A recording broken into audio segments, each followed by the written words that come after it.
Assalamualaikum warahmatullahi wabarakatuh. Apa kabar anak-anak semuanya? Semoga kalian semua dalam keadaan sehat walafiat ya.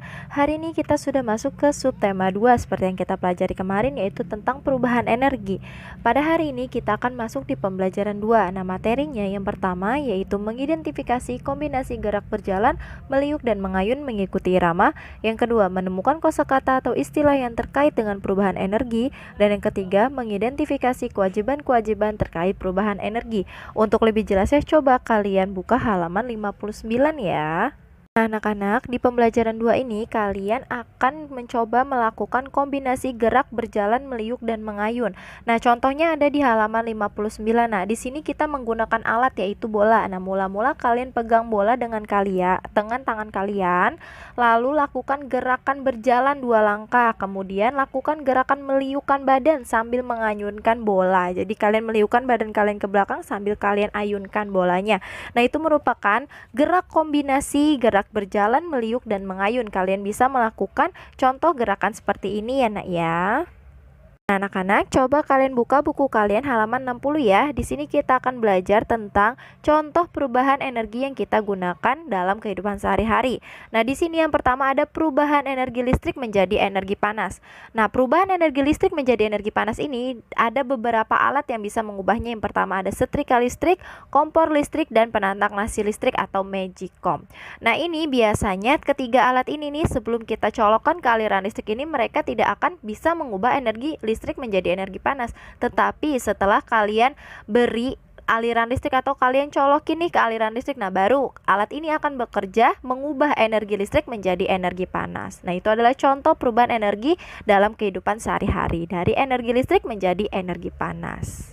Dan selanjutnya perubahan energi listrik menjadi energi gerak. Nah, contohnya ini ada kipas angin dan blender, alat yang dapat mengubah energi listrik menjadi energi gerak. Ini contohnya kipas angin dan blender ya nak ya. Sama seperti tadi setrika listrik dan kompor listrik, kipas angin dan blender ini kalau tidak diberi aliran listrik mereka tidak akan bisa mengubah energi listrik menjadi energi gerak. Sebaliknya, jika diberi aliran listrik baru kipas angin dan blender ini bisa mengubah energi listrik menjadi energi gerak. Itu adalah contoh yang lainnya yaitu perubahan energi listrik menjadi energi gerak. Selanjutnya yaitu perubahan energi kimia menjadi energi panas. Nah, contohnya perubahan energi kimia menjadi energi panas ini terjadi pada kompor. Kompor yang sering mamah kalian gunakan untuk memasak. Nah, anak-anak, di dalam kompor ini nih kita kan biasa menggunakan LPG sebagai bahan bakarnya. Nah, di dalam LPG ini terdapat bahan bakar. Dari bahan bakar ini yang disebut dengan energi kimia lalu diubah menjadi energi panas. Energi panas ini digunakan mama kalian untuk memasak makanan. Nah, itu dinamakan dengan perubahan energi kimia menjadi energi panas. Energi kimianya berasal dari tabung gas LPG. Dan selanjutnya yaitu perubahan energi gerak menjadi energi bunyi. Nah, contohnya nih perubahan energi ini yang pertama ada pemain drum dan juga memukul kentungan. Nah, kan kalau drum kalau tidak dipukul tidak akan bisa bunyi ya nak ya. Tetapi ketika kita menggerakkan atau memukul drum ini dia akan berbunyi. Nah, itu adalah contoh perubahan energi gerak menjadi energi bunyi. Begitu juga dengan memukul kentungan. Nah, itu juga merupakan perubahan energi gerak menjadi energi bunyi karena kita memukul kentungannya supaya berbunyi. Selanjutnya, coba kalian buka buku kalian halaman 62. Nah, tugas kalian kerjakan ayo berlatih. Dikerjakannya yang hanya nomor 2 saja ya nak ya. Nomor 2 saja kalian kerjakan. Jawablah pertanyaan-pertanyaan berikut ini dari A sampai E. Dikerjakan langsung saja di buku paket. Nah, yang pertama nih yang A, perubahan energi apakah yang terjadi pada tubuh kita? Nah, kemarin ibu sudah bilang nih perubahan energi apa pada tubuh kita? Betul sekali, energi kimia. Perubahan energi kimia menjadi energi apa? Energi gerak. Nah, seperti itu. Lalu yang B, jelaskan contoh perubahan energi listrik menjadi energi panas. Tadi contohnya apa ya? Lalu yang C, jelaskan perubahan energi yang terjadi pada saat kita menyalakan kipas angin. Tadi perubahan apa nih yang terjadi ketika kita menyalakan kipas angin. Lalu selanjutnya yang D, sebutkan 2 contoh perubahan energi kimia menjadi energi gerak. Coba kalian cari nih perubahan energi kimia menjadi energi gerak apa aja ya tadi ya. Lalu yang E, saat teman kalian memainkan gitar, perubahan energi apakah yang terjadi? Nah, tadi sini mau saat kita memainkan gitar nih perubahan apa ya kira-kira yang terjadi? Nah, sekarang coba kalian kerjakan ya nak ya. Dan selamat mengerjakan. Ingat dikerjakannya langsung saja di buku paket kalian masing-masing. Selanjutnya masih di halaman 62, kita baca dulu ya nak ya, teks yang ada di halaman 62 sampai 63. Berkat kasih sayang Tuhan, kita semua dapat hidup. Tuhan telah menyediakan energi yang berguna bagi kelangsungan hidup.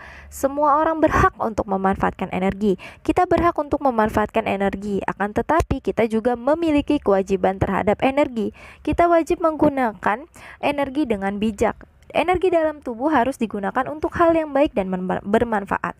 Seorang guru menggunakan energinya untuk belajar. Ia mencurahkan energinya agar murid-muridnya menjadi pandai dan terampil. Guru berharap agar murid-muridnya kelak menjadi orang yang berguna. Bagaimana dengan seorang petani? Seorang petani menggunakan tenaganya untuk menggarap sawah.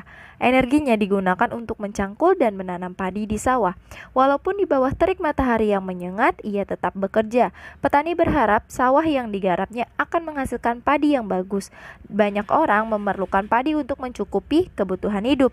Padi digiling menjadi beras, beras dimasak menjadi nasi. Nasi inilah yang dimakan. Menggunakan energi untuk hal yang berguna merupakan suatu kewajiban. Kita tidak boleh menggunakan energi untuk hal yang tidak berguna. Misalnya tenaga orang yang kuat digunakan untuk berkelahi. Energi bunyi dari radio digunakan untuk mengganggu orang lain. Dan energi panas dari api digunakan untuk main petasan. Anak-anak, dari teks yang tadi sudah kita baca, kita bisa mengambil kesimpulan bahwa kita harus menggunakan energi untuk hal-hal yang berguna. Itu merupakan suatu kewajiban. Sedangkan sebaiknya nih kita tidak menggunakan atau membuang-buang energi kita untuk hal yang tidak berguna. Itu tidak boleh ya nak ya. Itu adalah salah satu kewajiban kita untuk menggunakan energi untuk hal-hal yang berguna. Nah, ini ada nih halaman 64 contoh penggunaan energi untuk hal yang tidak baik nih. Kalian menggunakan energi kalian untuk berkelahi, itu tidak boleh ya nak. Lalu nih, mendengarkan radio sangat kencang, itu dapat mengganggu orang lain, nggak boleh juga. Lalu nih, bermain petasan pas lagi panas-panas, nggak boleh juga. Ini penggunaan energi yang tidak baik, tidak boleh dicontoh. Nah anak-anak, mungkin cukup sekian penjelasan dari Ibu hari ini. Kurang lebihnya Ibu mohon maaf dan Ibu ucapkan terima kasih. Wassalamualaikum warahmatullahi wabarakatuh. Tetap semangat anak-anakku belajarnya.